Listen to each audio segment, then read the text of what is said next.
I'm Laurell K. Hamilton, creator of the Anita Blake Vampire Hunter series and Meredith Gentry, Fairy Princess and Private Detective.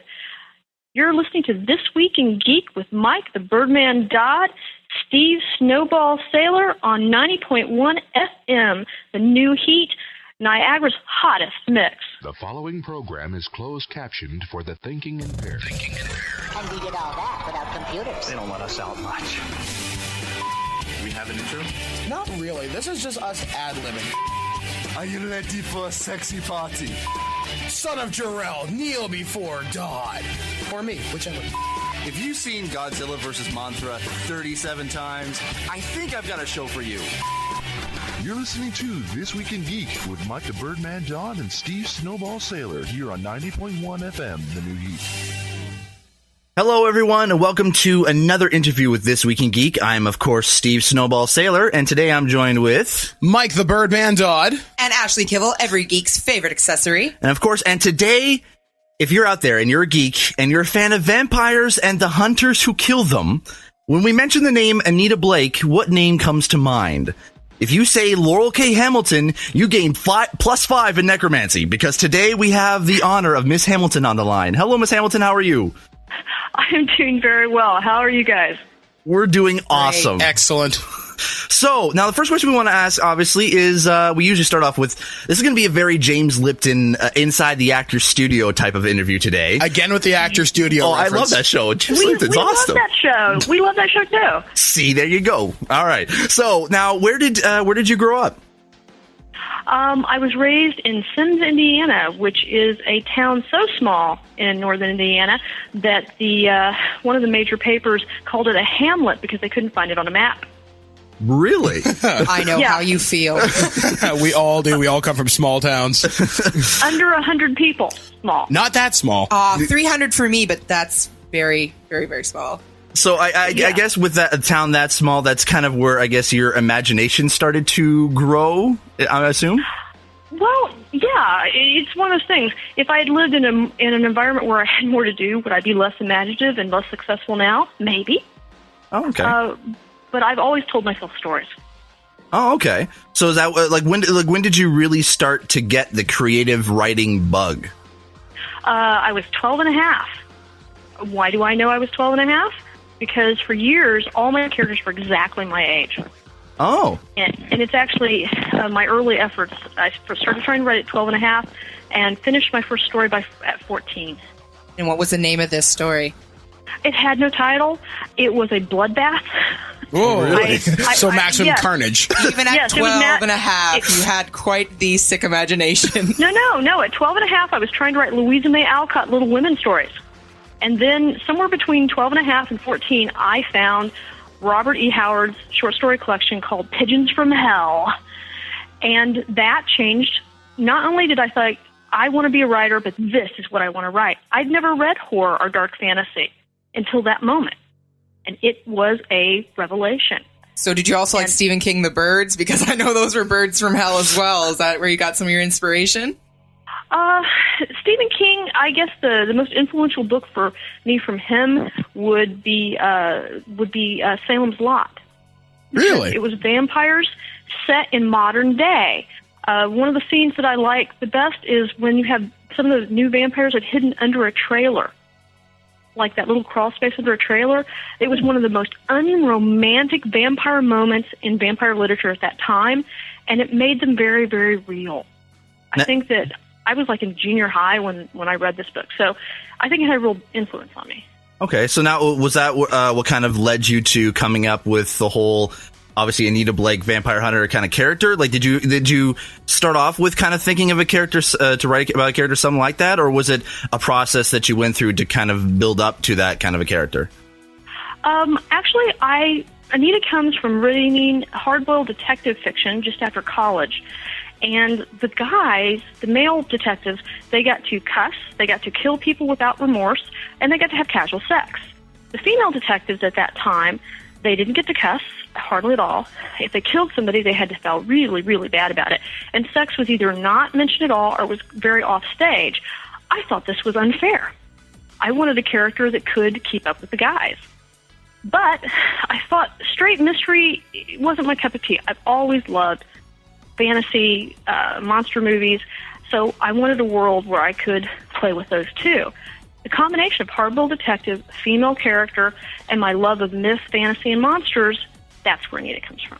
So when you created the world of Anita Blake, basically, like, did you draw inspiration from other fantasy horror settings, such as maybe Shadowrun, for example, which is a world where elves and trolls exist, and there's magic in the world, or did you have a more real world basis for the world? Bear in mind that I created Anita at the end of the 80s, 1980.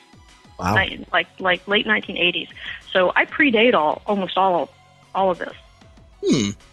You are the landmark. I am the landmark. The first short story that I wrote did not sell because everybody said mixed genre doesn't sell. We don't know what to do with it. It took years for the first book to sell because, again, people said mixed genre didn't sell. Vampires were dead, pun intended. And now they are kicking themselves. I've had a lot of the editors that rejected me say to me in person, I wish I'd had a chance at your book. And they're almost always the editors that had the most scathing rejection slips or called you on the phone and were scathing on the phone.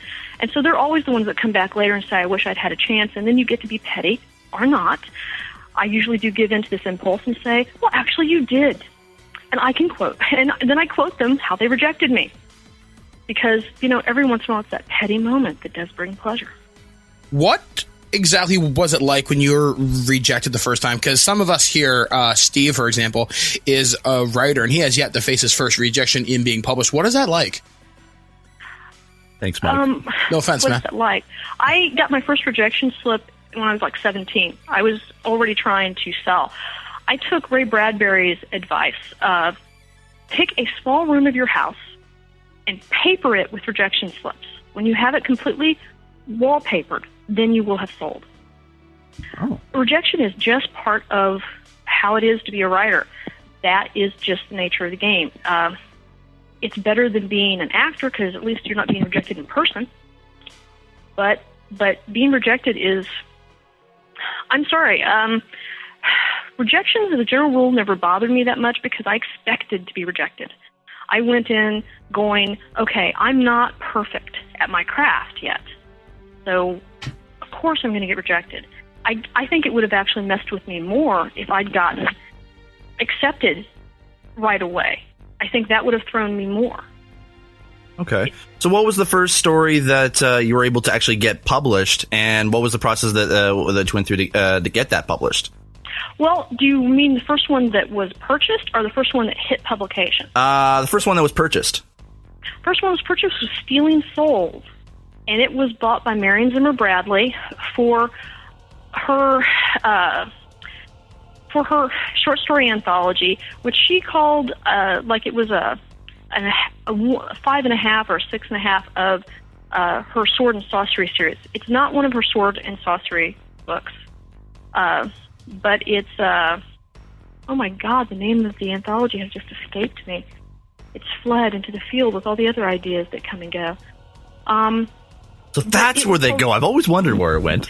There is a field somewhere where all those ideas that are on the tip of your tongue flee, and they're cavorting out there in the woods. It's somewhere in Utah. Yeah, and it's a graveyard, all too. All the missing socks that you put in the dryer. Yes. Yes, and they're wearing the little socks on their little hands like mittens, and they're off cavorting with each other. I think we're on to something here. This better be in the next book. But it was called Stealing Souls, and it was originally I sent it in for Sword and Sorcery, but she had so many good stories that she did a second anthology that year, and that was my first sale. It was a very straightforward Sword and Sorcery, and having reread the story recently because we did a short story anthology this last year called Strange Candy. I went back and reread my short stories. Oh my God, you can tell I was a gamer. Reading this story, you can almost hear the dice in the background, man. Nice. I mean, I was a gamer, and I did. I was a gamer when I was doing this currently, but I didn't realize how much it showed on the page till I went back and reread the story, and then I went, oh gosh, I certainly had my own world and my own rules, but it very much showed. Actually, what my hobby was. Actually, that's one thing I've actually always wanted to ask you. I've been a fan of your work for about 2 or 3 years now. Have you ever been approached to create the Anita Blake role-playing game? We've had some tentative approaches. Nothing serious. Nothing where the person had all their ducks in a row, if you know what I mean. Yeah. And I don't know. I don't know how it would be run, but we have been approached, but nothing serious. Yeah, because once upon a time when I, just before I entered college, I actually wrote a set of rules for the Anita Blake role-playing game in my own mind for for Wizards of the Coast's D20 Modern. I'd be happy to send you a copy if I can find it. I don't know if my agent will let me see it. Damn. You can send it to my agent. I could try. Yes, you could.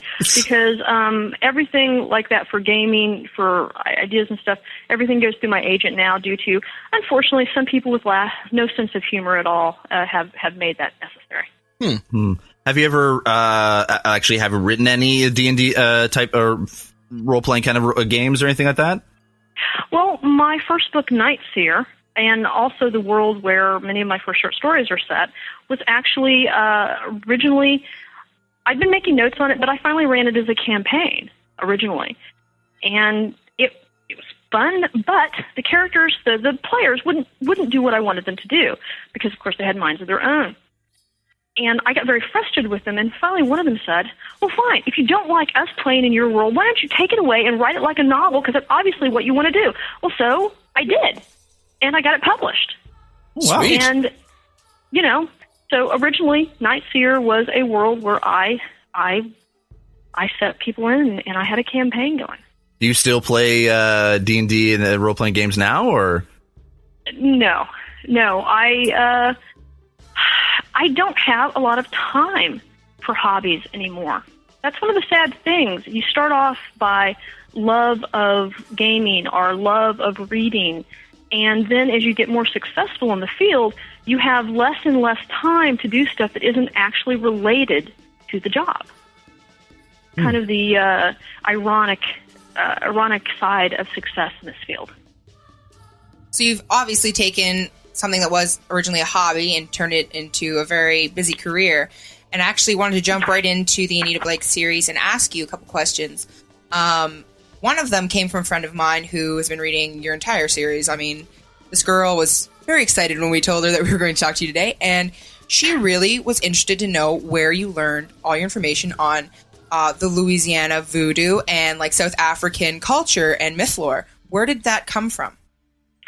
Well, actually, you always start off with books and short stories. I read an article in a magazine, I don't even remember now. Like I said, it was 1980-something, that had a small article on voodoo, on Vauden, and I had really known very little about it at that point.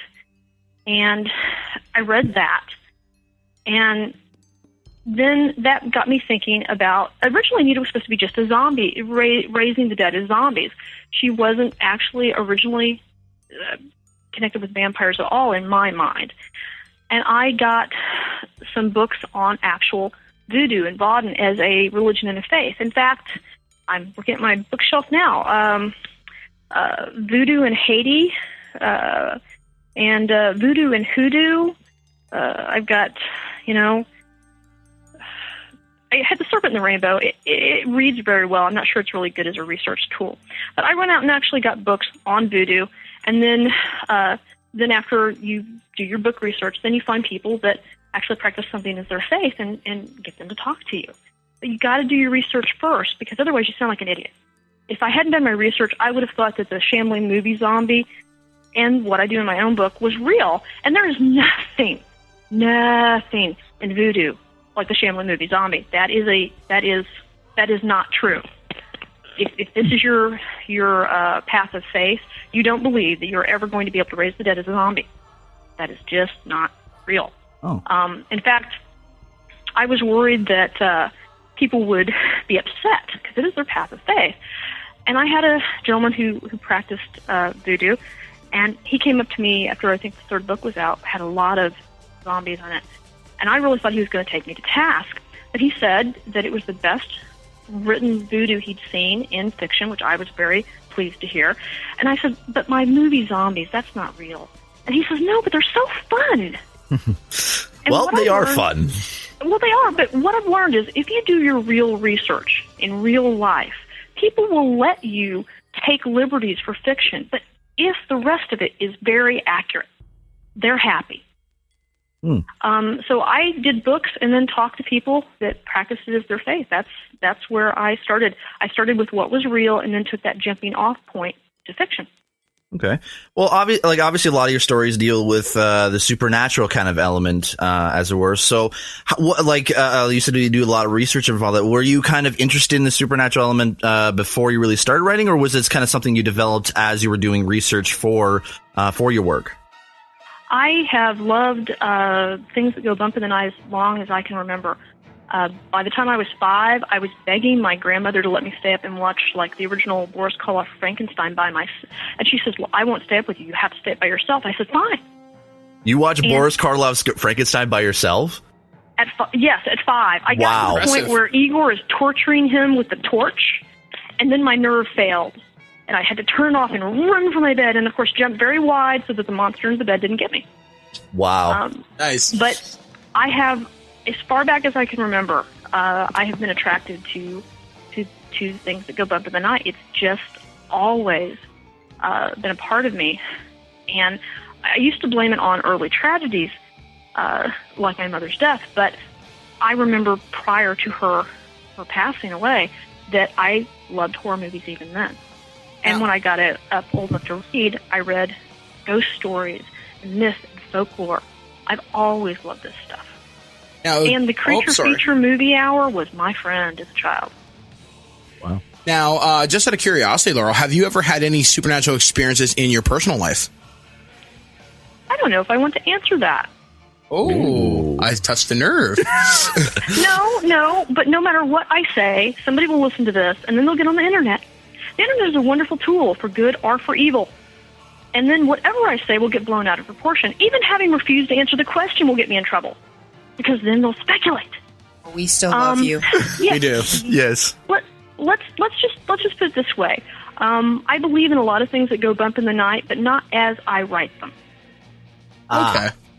Yeah, because I've always wondered if you've ever had an experience with the supernatural, just because some of your writing just kind of suggests to me that there's maybe something a little deeper into it. So that's kind of why I asked, because we here at TWIG, we've actually talked with a professional ghost investigator before. We've actually had our studios checked for things that go bump in the night, and the results are inconclusive. Stranger than fiction. Exactly. Well, I find that I think that most dwellings could do with a good practitioner or energy worker going through and just helping move things along. Whatever you think ghosts are, whether you believe that they are part of the souls of the once living, whether you believe that they are strong emotions that have become embedded into the physicality of a building like a tape recorder, whatever you believe they are, there is too much evidence of them existing for anybody sane to want to say they don't exist. The very prevalence of them in cultures across the world says there's something there. I won't argue what it is, but to say that there's nothing there, actually, Vegas wouldn't take those odds. Okay.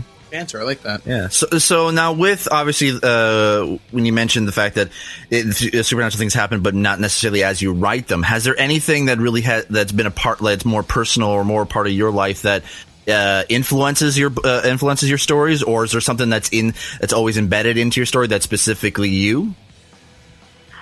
I'm not entirely sure how to answer that question. A lot of me goes into Anita's voice because it's first-person narrative and it's easier to write something closer to how you think and talk. But our lives were much more alike at the beginning of the series, and then our lives have diverged a great deal, coming back together more as recently. We're both very, very stubborn, very determined, and Anita is very much her own person now. She's made choices in her life. I mean, I live in suburbia I have, 4 dogs and a elementary age child, and I'm happily married, and these are all things that I'm not sure she's going to have. I'd like her to get a dog eventually, a pet. I love animals, so I keep trying to give her animals. But even the fish, she went away on a trip, and her fish even died. They got ick while she was gone. So her life just isn't conducive to having other things to take care of other than the people in her life. I don't know. I guess the biggest theme for me that is part of my personality and comes up in my writing is fairness. I want people, and I really want people to be fair. I want people to let everybody believe what they believe, love who they love in the way that works for them as long as everybody's consenting adults, and not to judge everybody. That probably is one of the biggest themes for me in my life and in my writing. One of my biggest turnoffs is people who are very judgmental of anybody that's different from them. Because by that, they don't give you a chance. They make one snap decision about something in your life. And I find that very limiting. Now, you, in the beginning, when you wrote Anita, she was very judgmental in the beginning, and eventually you did work that into your works, that she was accepting of the vampires and started to live with them and even love them and be in relationships with them. What made you put her in that type of situation? Well, I didn't plan on her ever dating or being romantically involved with the vampires. In fact, at the beginning of the series, John will testify to this, I said loud and long that I would never do that. That was such a cliche, the romantic vampire. And so I fought that a long time.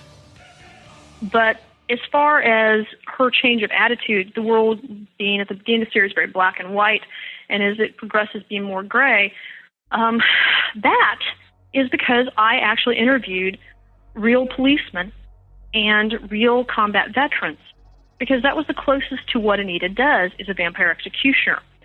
She has to kill people that look like people on a regular basis. And I thought, I need to talk to people that do the closest I can come to what she does. People were very generous in talking to me. And I watched some people, I've now had friends that have been 10-year veterans, and I've watched them go from the bright-eyed rookie who was going to save the world and it could all be fixed to, a decade later, you kind of know, well, it can't all be fixed. And you get kind of worn down by the process of it. And people talking to me about the price they had paid for doing much less violence, actually, than Anita. Anita probably has the highest kill count in literature outside of a war novel. But they paid a great deal of price personally for this. And so Anita's growth, if I had not interviewed people and talked to them about their real police experiences and real military experiences, Anita would not be the character she is. She would not have paid the price because I wouldn't have known about the price. So a lot of her changing attitude actually reflects what happens to people I've known who have gone from bright-eyed rookie to somewhere between 6 and 10 years. You just begin to be happy to be alive and get to go home to your family at the end of the day. You try to catch the bad guys, but you no longer believe that there's a way to make it all right. You just have to begin to make what right you can. Okay. So now, with going back to that sec for as far as the romance in Anita Blake, obviously, later on in the series, the content of I'm trying to say this as carefully as possible. The content of it basically it starts to get more into the adult and mature relationships that Anita has. What made you kind of really start to kind of go into that kind of more adult themes? Well, it took us 6 books to cross the Great Divide and have sex on paper, actual intercourse on paper. 6 books in. And I had written crime scenes where you could count the body parts. I had done graphic violence for 5 books.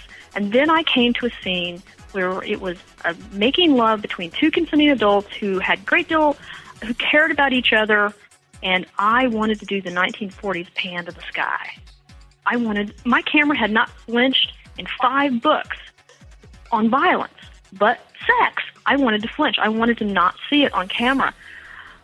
And I thought, what does that say about me as a person?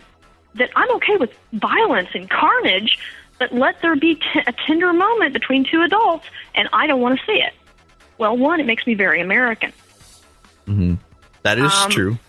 That is true. I don't know why culturally we're like this, but, we are. And because it made me uncomfortable, I made sure that I couldn't flinch. I made sure that I would do the scene, not only do it right, but I would do it well. Because I don't want to do it if I'm not going to do a good job of it. Now, why the sexual... But also, I was tired in the horror genre of seeing that every time you have sex in the horror genre, you're punished. What's with that? I mean, only the virgin will survive? Well, then the species would die out, wouldn't we? So I thought if we're going to have sex, one, it will be good sex. It will be tender. And you don't get punished for the sex itself. The relationship may not work out, but the sex itself should not be a punishing thing. I think that is a bad message to put out there. So that once having made those decisions, I was kind of caught in my own process.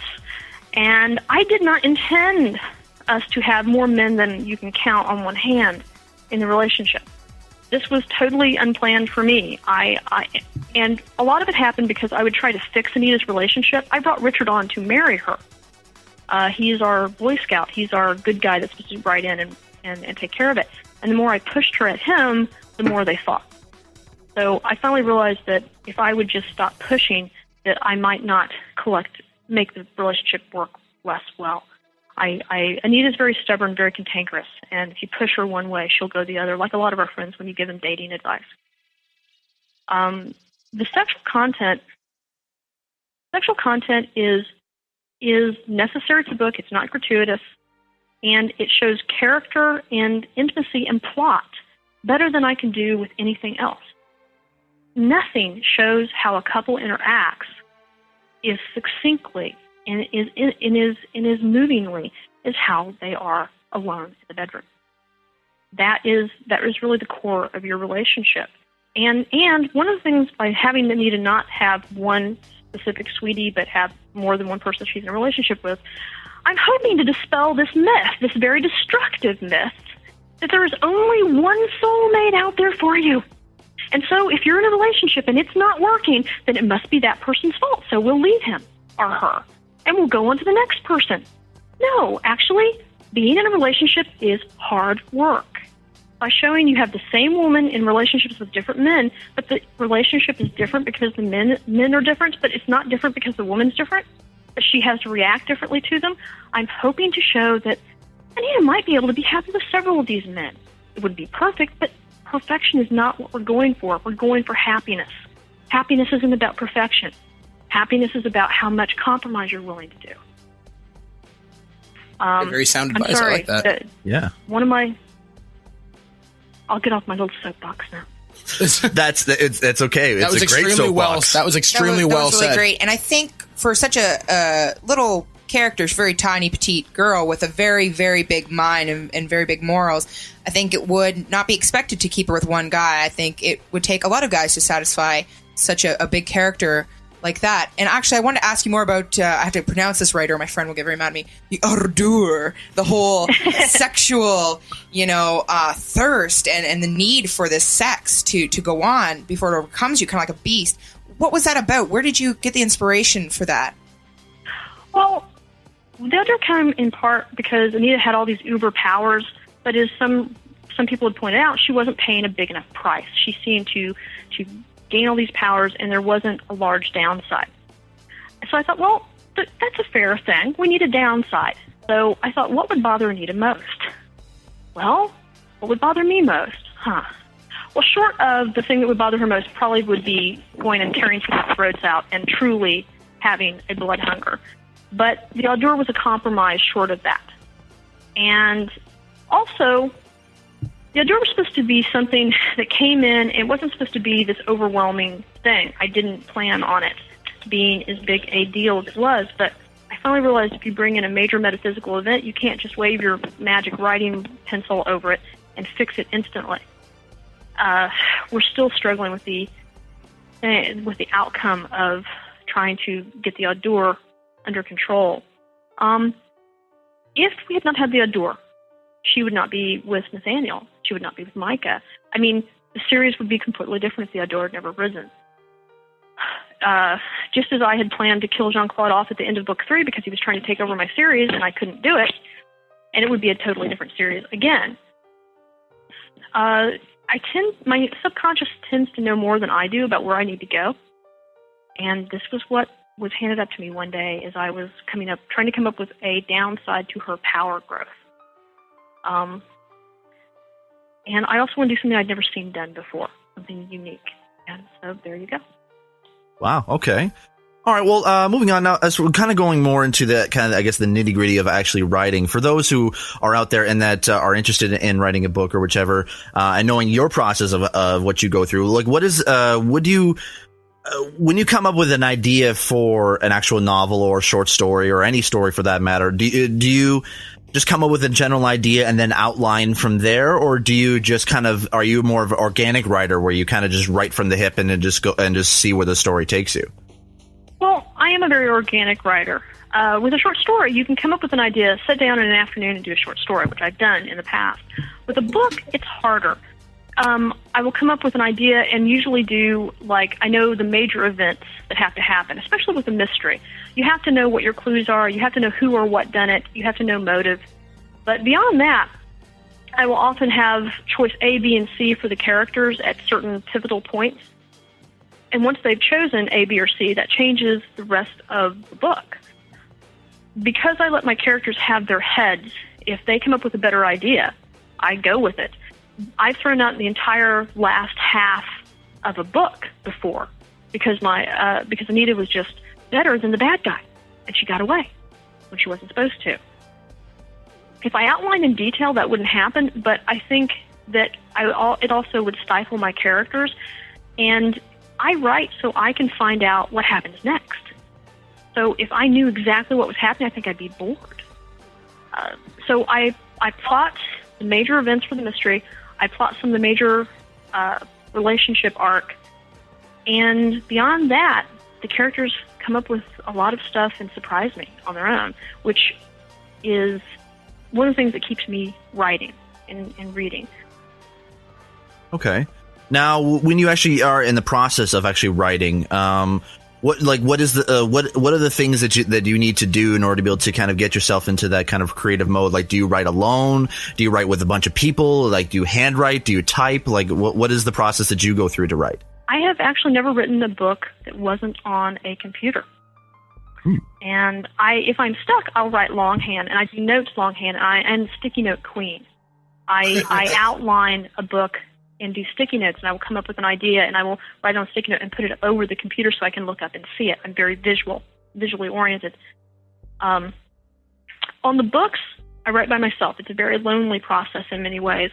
You are just up in a room by yourself with your imaginary friends. And though I love my imaginary friends, it's really just me up here, contrary to popular internet rumor. For the comic books, the First Death, which we did, which is actually a sequel to Guilty Pleasures, the first Anita book. Prequel. Yes, thank you, John. I wrote it with my husband and partner, Jonathan, and I had never written with a partner before. I had never tried it. I thought I didn't share well enough to, but it was the most fun thing. I could type for a little bit, and then I'd go, you type for a little bit, and I got to pace and brainstorm, and it was really fun to not have the entire weight of the project just on my shoulders, but to be able to share. And also, the comics are just really dialogue for the most part. And since I'm used to writing 600 to 1,000-page novels where I have to describe every piece of clothing and every room and all myself, with the script for the comic, the artist is going to come in and describe all this to you. It's just mostly dialogue.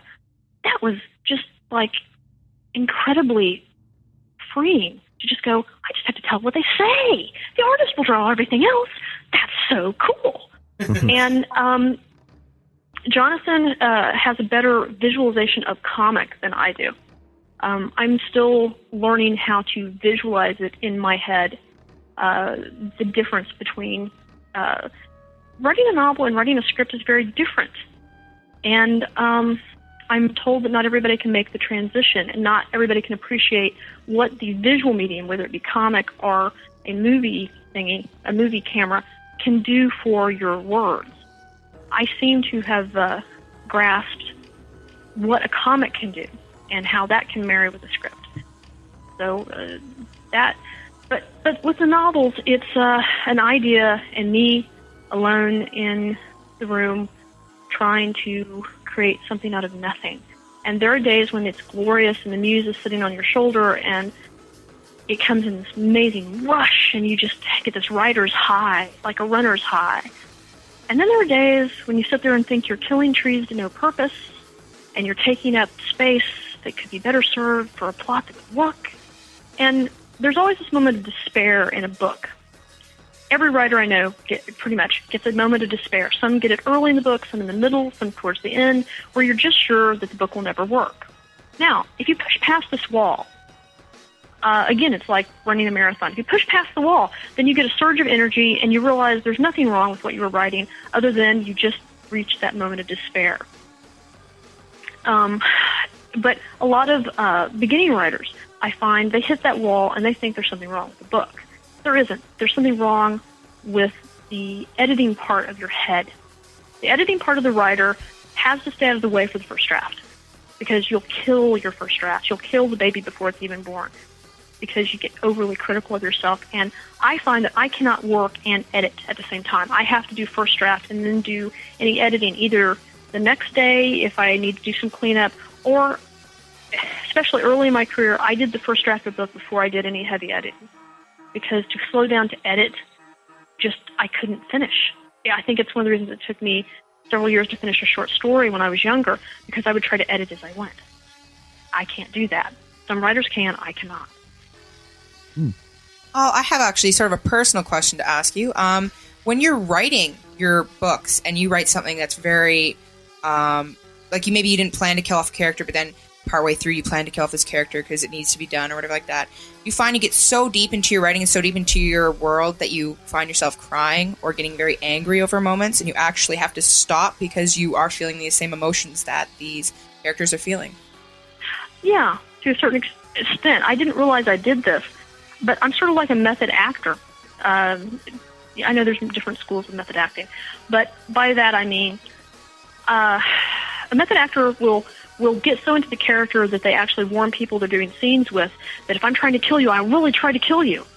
I don't get quite that caught up, but if somebody dies on stage, I am still traumatized by some people that have died in the series. I usually don't know it's coming. Usually if somebody's going to die just minutes before it happens, that's when, if I'm writing it, that's when I know. I don't usually plan anybody's demise. I don't like that. I like to keep everybody alive if possible, because that's one of the things about fiction as opposed to real life. In fiction, you can pretty much keep everybody alive. In real life, not so easy. So, yeah, I cry with my characters, and I find that if Anita spent one of the books angry and very anxious, and I was angry and anxious, and for days I couldn't figure out why. And finally the light bulb came on, and I said to Jonathan, I said, I have to get out of this mindset. I have to distance myself from the book and still be able to write it, because it was affecting my mood.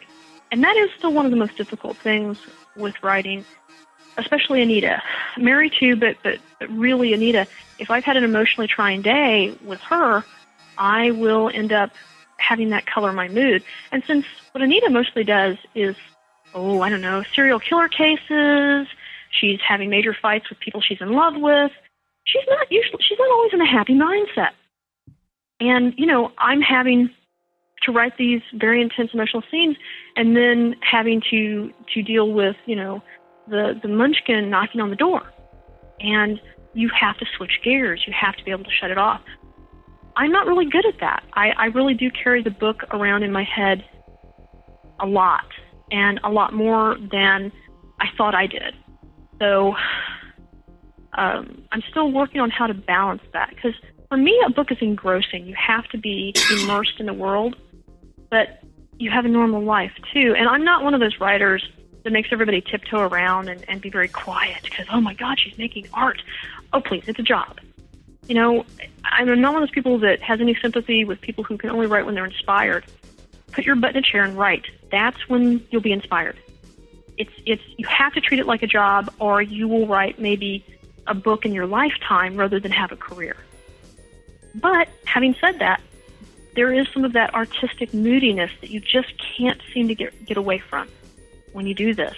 And I don't know, I try not to rain all everybody's plate. I guess Jonathan would be the one to say whether I manage that or not. He gives me the thumbs up. Awesome. All right, so now with basically what is right now? What is the next step in your life right now? Like what is up in the horizon for you? Like is it maybe Anita Blake being optioned for a movie, TV show, anything like that at all? Or I can only tell you what my agent say on this question, which is at this time there's nothing signed. Darn. I actually have a sort of fun question to ask you, just up in the air. If you could pick any actors and any actresses to play, say if you did... I can't. You can't answer that question. I can't answer that question. No? Would you prefer to be you? No, God. One, I'm not an actor. And, you know, I don't know if I could act well enough to do it. See, you know, that's one of the things. People go, well, when we sit down to see if we could do a script, people say, oh, you can do a script because you're a writer. I'm going, but a script is a different kind of writing. So until I put my butt in a chair and actually wrote some script and found out, actually, I am really pretty good at it. And Jonathan and I together are even faster and better at it. But until I tried it, I didn't know. Well, yes, I did. I have some drama background, and I acted in college and in high school, but that was college and high school. And having the star presence in front of a camera to carry a movie, even people who are really, one of the things is we do look at the movie industry and try to figure out how it works, is that people who are actually very good actors, like on stage, the camera doesn't always love you. There really is something about, I don't know if it's bone structure or a certain spark, but not everybody that's a good actor works as well on camera as they do in person. Just like some people take good pictures no matter what they're doing, you know? Yeah. Other people don't. It's the same thing for a moving camera. Yeah. I'm not so arrogant to think that I could pull that off. And also, if I was doing that, I couldn't write. There's no way. There's absolutely no way I could be that involved with a movie. It's a really vigorous schedule, and actually keep up with the writing. I that whole sleeping thing and having like a child and actually wanting to not have her not see me the whole time she's growing up, kind of thing. Yeah, those things can kind of get in the way. But yeah, if you ever look at some of the biographies of famous writers, most of them are men, first of all, and not all, but most. And the women, if you look at them, you get much more in their diaries and stuff about having to take care of the kids and support the family than you do with the men, because the men had wives that seemed to make it all invisible to them. And that's not what I do. I mean, yes, I get a lot of help from, with the kiddo, but I actually do, I did breed, I did have her, I actually like to spend time with her. And, you can't actually put enough on your plate. Successful, wonderful projects that you begin to lose pieces of your life. I refuse to tour on Halloween every year because everyone wants me on Halloween. Oh, they want me to do this. They want me to do that. My child is still young enough. She wants us to go trick-or-treating with her. She thinks we're cool. Well, I hear from friends with older children that she won't think we're cool forever. And she won't want to go trick-or-treating forever. So every year, I refuse. One year, I went and did World Fantasy for Halloween when she was very small. And that was the year she dressed up as Dorothy, and her best friend was Glinda the Good Witch. Oh, that is so cute. Okay, the camera broke, and the video camera ate itself. Oh, I didn't get to see a single image or picture from that Halloween. Wow. You probably never forgave yourself for that, eh? Well, I thought that was the universe's reminder to prioritize. And so yeah, you have to be careful with success, because success can eat you up in just as much as failure can. You're still successful, you make money, and it's really good, and outwardly it looks good, but if you lose your life and lose what's important in your life, then I don't think it's a fair trade. So you have to be careful with success, but it doesn't get to be too much. I'm thinking that's actually a very sound piece of advice I should probably take into my professional life. My coworkers are looking at me right now going, yeah, you should probably listen to her. Yeah. just a little. Well, success is really hard to be, and as I get more successful and get recognized, like at movie theaters and out shopping with my kid, which I, as a writer, didn't expect. You don't expect to be recognized like that. That's what actors and singers and, more entertainers do. What I've learned is that this is an entertainment industry, like it or not. You have to, one, don't believe your own hype, because you're never as good as they say or as bad as they say. Mm-hmm. And the other thing is, remember what made you successful. Some writers get a little bit of success, not quite as much as I do. They let it go to their heads, and suddenly they go on the convention circuit, and they go and talk about writing, but they begin to write less and less. So I took that as a lesson early on, and so that no matter how successful I get, I have to remember that what makes me successful is the book. So you have to keep actually leaving yourself enough time to write the books. Extremely nice. And wow. Well, Laurel, we are just about out of time here. I was wondering if you could possibly offer the listeners of This Week in Geek something a little bit exclusive in the Anita Blake universe, or maybe something from Mary, perhaps. Please. Even if it's cryptic. Okay. Can we expect to see more of Anita Blake or even Mary in their novel? Well, I am in the midst of working on book 16 of Anita. There's no title, can't even give you that. It's a working title at this point. Okay, fine. It is, we get to actually see Jason, who's been a minor major character since book 4. We actually get to go home and meet his family. Oh, wow. Ooh. We actually get to see somebody's family background.